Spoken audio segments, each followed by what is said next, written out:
আল্লাহ রাব্বুল আলামিন আমাদেরকে অসংখ্য অগণিত নিয়ামত দান করেছেন। যদি আমরা আল্লাহ রাব্বুল আলামিনের নিয়ামতগুলোকে গণনা করে শুরু করি তাহলে শেষ করতে পারবো না।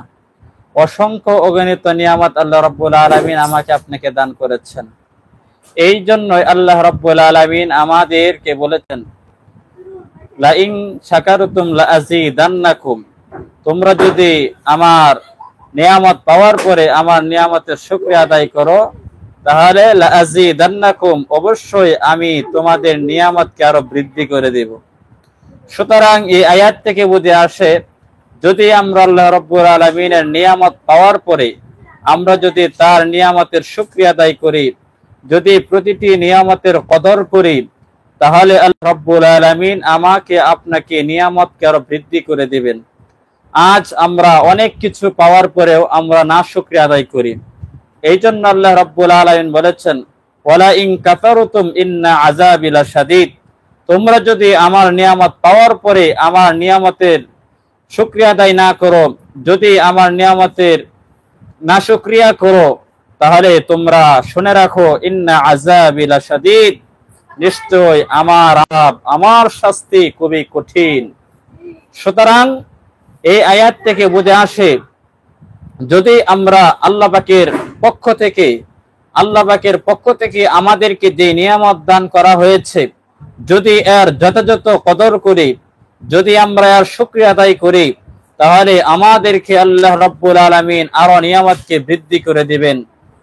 আজ আমরা যদি তাকাই তাহলে আমরা দেখতে পারবো অসংখ্য অগণিত নিয়ামতের ভিতরে আল্লাহ তাআলা ডুবিয়ে রেখেছেন।